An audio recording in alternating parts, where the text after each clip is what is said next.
নারকোল পায়েস রেসিপি খুব সহজ পদ্ধতিতে তৈরি করব। তো চলুন দেখা যাক।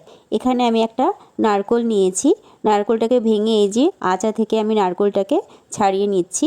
এবার একটা চাকুর সাহায্যে আমি নারকোলটার গায়ে যে কালো খোসাটা আছে সেটাকে আমি পরিষ্কার করে নিয়েছি। এবার এখানে কুচোনো মেশিনের সাহায্যে পুরো নারকোলটাই আমি কুচিয়ে নিচ্ছি। নারকোলটা কুচিয়ে নিতে হবে, কুড়িয়ে নিলে হবে না। তো এখানে আমার সমস্ত নারকোলটাই কুচিয়ে নেওয়া হয়ে গেছে। আর এদিকে আমি 1 লিটার দুধকে ফুটিয়ে অনেকটাই ঘন করে নেব। এই যে এখানে আমি 2টো তেজপাতা অ্যাড করে দিলাম, দিয়ে আমি ভালো করে ফুটিয়ে নিচ্ছি। আর এখানে আমি স্বাদ মতো চিনি অ্যাড করে দিলাম। এবার চিনিটা গলে এলে এখানে আমি সমস্ত নারকোলটাই দিয়ে আমি ভালো করে নেড়ে চেড়ে নিলাম। তবে 3-4 বার ফুটে এলে এখানে আমি অ্যাড করে দিচ্ছি পছন্দ মতো কিছু ড্রাই ফ্রুট, কাজু, কিশমিশ, পেস্তা আর আমন্ড দিয়ে দিলাম।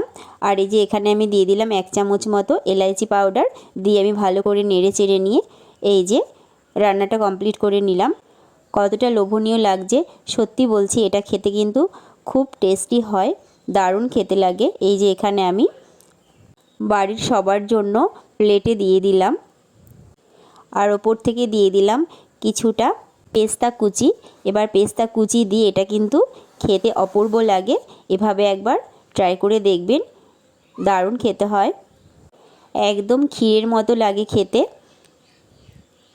এই রেসিপিটা যদি একবার কেউ খেয়ে থাকেন তাহলে বারবার খেতে ইচ্ছে করবে। তো আপনারাই বলুন কেমন হয়েছে দেখতে।